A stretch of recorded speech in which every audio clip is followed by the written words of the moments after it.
नमस्कार, मैं रामवीर सिंह कोजोलश्री फंड के यूट्यूब चैनल पर मैं आपका एक बार फिर से स्वागत करता हूं। कल हमने प्रेजेंट इंडेफिनिट टेंस को पढ़ा, आज हम प्रेजेंट कंटीन्यूअस टेंस को पढ़ेंगे। तो एक खास बात कि कंटीन्यूअस होता क्या है, तो ये बहुत साधारण सी बात है, आपको थोड़ा सा याद रखना है कि कंटीन्यूअस के लिए आपको सिर्फ ये शब्द याद रखना है, रहा। यदि रहा शब्द आ रहा है, यदि यहाँ पे रहा शब्द दिया है तो आप समझ लीजिएगा कि टेंस प्रेजेंट टेंस जो है कंटीन्यूअस का है। ठीक है, अब यहाँ पे आपको ध्यान रखना है यदि इसके आगे यदि है दिया है तो प्रेजेंट कंटीन्यूअस हो जाएगा। इसके आगे था दिया है तो प्रेजेंट पास्ट कंटीन्यूअस हो जाएगा। और इसके आगे होगा दिया है तो फ्यूचर कंटीन्यूअस हो जाएगा, क्योंकि कंटीन्यूअस रहा का मतलब ही होता है कंटीन्यूअस। और कंटीन्यूअस के लिए एक और खास बात होती है कि कोई भी कंटीन्यूअस हो, प्रेजेंट कंटीन्यूअस हो, पास्ट कंटीन्यूअस हो या फ्यूचर कंटीन्यूअस हो, ठीक है, उसके लिए V4 या V1 प्लस ING अथवा जीरंड फॉर्म, ध्यान रखिए, या यहाँ पे जीरंड फॉर्म आएगा। ठीक है, तो बस इतनी सी आपको याद रखना है। ठीक है, तो बात समझ में आ गई होगी, क्योंकि रहा तो कंटीन्यूअस और कंटीन्यूअस है तो V4 को ही हम V1 प्लस ING कहते हैं और इसी को हम जीरंड फॉर्म भी कहते हैं। ठीक है, देखते हैं।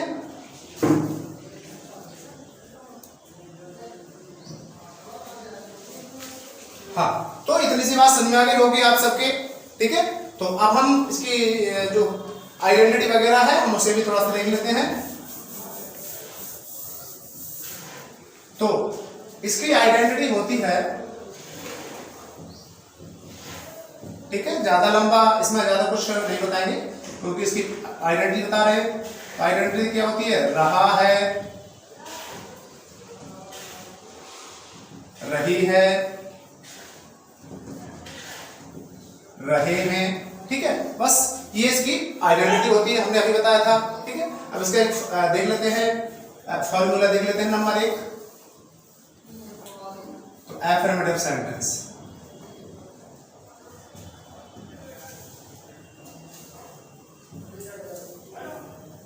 ठीक है, एफर्मेटिव सेंटेंस का फॉर्मूला होता है subject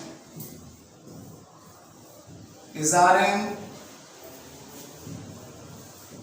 V1 plus ING object other word. ध्यान रखिए बच्चों, यदि सब्जेक्ट सिंगुलर है तो इच, सब्जेक्ट प्लूरल है तो आर, और सब्जेक्ट आई दिया है तो आई के साथ आपको एम का प्रयोग करना है, क्योंकि आई के साथ हमेशा एम आ जाएगा। ठीक है, तीसरी बात, और V1 प्लस ING आना है, ऑब्जेक्ट लगाना है, अदर वर्ड है तो लगाना है। एक एग्जांपल देख लेते हैं, जैसे मोहन दरवाजा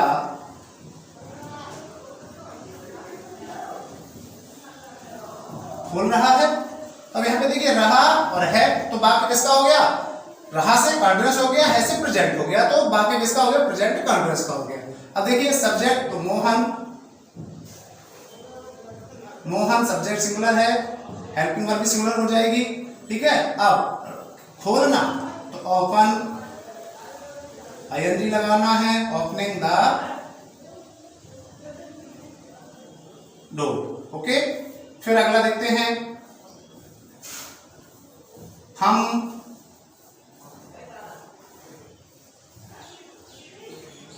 रामायण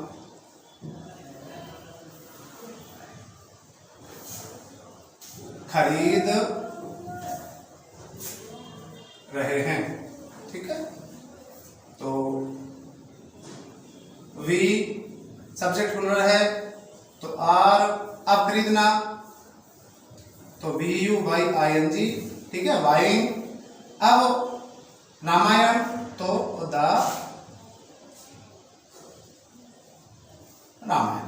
ठीक, तो बस ये देख लिया। तो यहाँ पे सब्जेक्ट बोल रहा था तो हमने हेल्पिंग वर्ब भी हमने प्रयोग लगा दिया, क्योंकि ठीक है।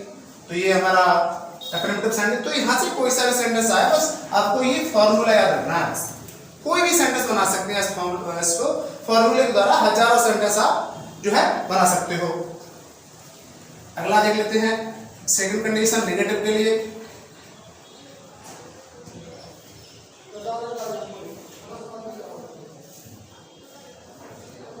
नेगेटिव सेंटेंस, तो नेगेटिव सेंटेंस के लिए कंडीशन क्या बन जाएगी? तो सब्जेक्ट फिर इज आर एम, उसके बाद not V plus I N G object other. देख लेते एग्जांपल। बस यहाँ पे क्या करना है आपको, इस आरएम के बाद क्या लगानी है? सिर्फ नॉट लगाना है बस, और बाकी कंडीशन पहले जैसी है, पूरी बिल्कुल पहले की जैसा। सिर्फ क्या बढ़ाना है यहाँ पे? नॉट यूज करना है। यदि सिंगुलर सब्जेक्ट है तो इज नॉट, प्लूरल सब्जेक्ट है तो आर नॉट, और यदि आई है तो आई एम, तो उसके बाद सबके आई एम नॉट हो जाएगा, एम नॉट हो जाएगा। एग्जांपल देखते हैं। मैं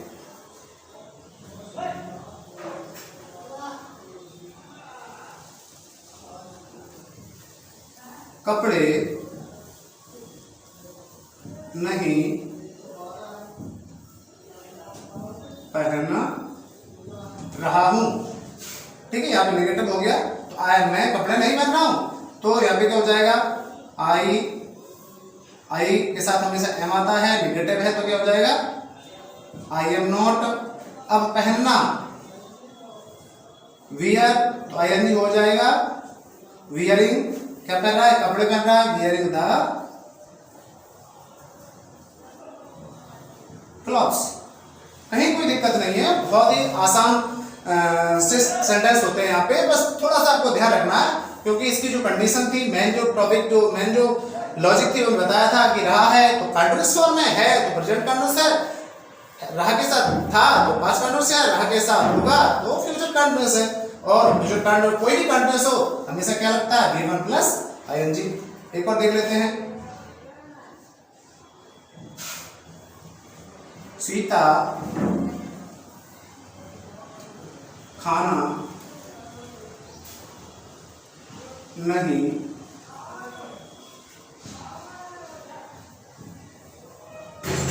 पका रही। तो यहाँ पे क्या हो जाएगा? देख लीजिए। तो सीता सब्जेक्ट सिंगुलर है तो हेल्पिंग वर्ब भी क्या हो जाएगी? सिंगुलर। इज नेगेटिव है, इज नॉट। अब पकाना, ठीक है, तो कुक, ठीक है, क्या हो जाएगा? कुकिंग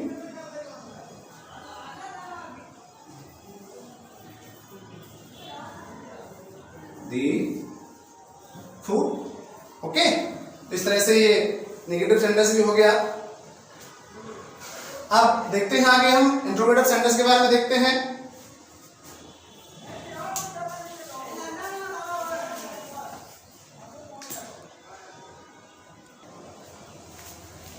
तो इंट्रोगेटिव सेंटेंस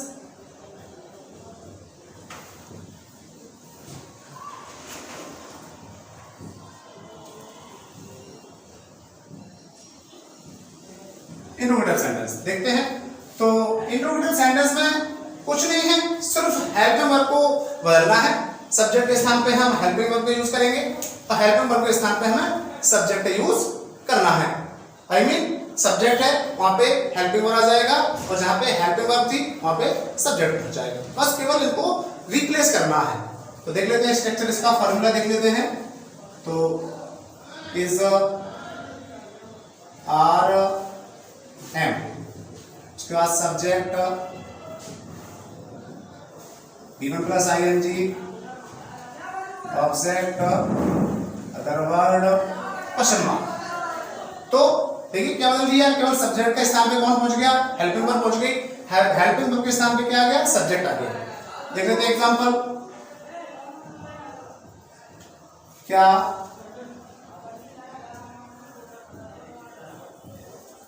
शिक्षक कक्षा में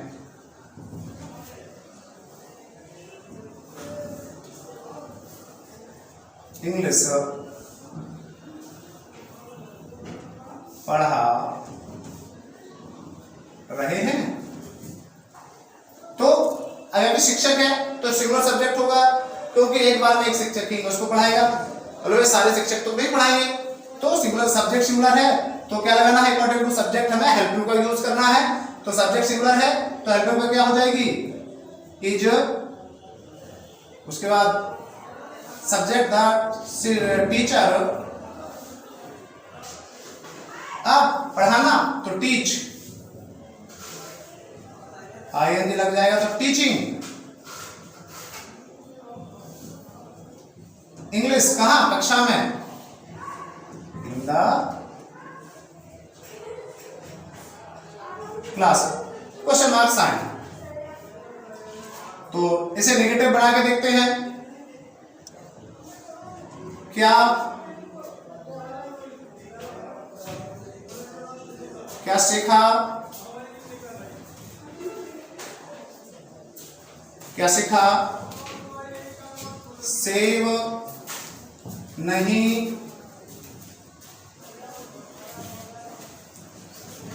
खा रही है।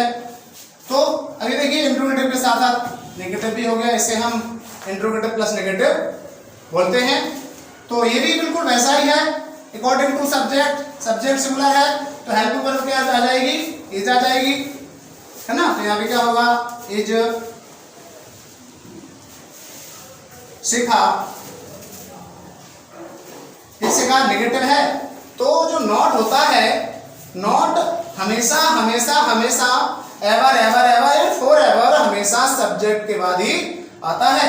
तो यहाँ पे क्या हो जाएगा, इज सीखा, नॉट क्या खा रही है तो ईट, V1 प्लस आईएनजी हो जाएगा तो ईटिंग एन एप्पल। कोई टफ चीज नहीं है, बहुत ही आसान है। इसे डबल इंट्रोगेटिव भी देख लेते हैं। वह है स्कूल में क्या खेल रही है, क्या खेल रही है। अब यहां पे ध्यान देने वाली बात है कि यहाँ पे WH फैमिली आ जाता है, जो सेंटेंस के बीचों बीच आ जाता है, यानी कब, क्यों, कैसे, कहां, है ना, वगैरह वगैरह ऐसे शब्द आ जाते हैं। तो ध्यान रखिए WH फैमिली, WH फैमिली जब सेंटेंस के बीच बीच आ जाए तो सबसे पहले हमें उस WH फैमिली को सबसे आगे लाना होता है। तो यहाँ पे क्या है तो हम सबसे पहले क्या लिखेंगे, क्या। तो व्हाट, अब देखना है हमारा सब्जेक्ट कैसा है, सिंगुलर है या प्लुरल है। यदि सब्जेक्ट सिंगुलर है तो इस सब्जेक्ट प्लुरल है तो आर, और सब्जेक्ट यदि आई है तो एम लगाना है। तो व्हाट इज, अब सी लड़की है, she, what is she playing in the school. ठीक है, इसे नेगेटिव भी बना लेते हैं।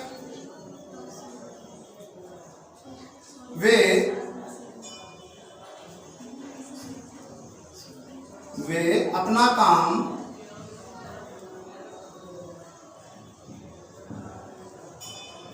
क्यों नहीं कर रहे हैं। तो यहां पे देखो क्यों दिया हुआ है, तो हमें सबसे पहले WH फैमिली को आगे लाना होगा, सबसे स्टार्टिंग में लिखना होगा उसे, तो क्यों, तो वाई। अब सब्जेक्ट देखिए, सब्जेक्ट प्लुरल है तो हमें क्या लगाना है, आर, क्या लगाना है, आर का यूज करना है। तो वाई आर दे। अब नेगेटिव है, अभी हमने बताया था कि नॉट हमेशा सब्जेक्ट के बाद आएगी, यानी कि आफ्टर सब्जेक्ट। तो नॉट, अब करना तो डूइंग,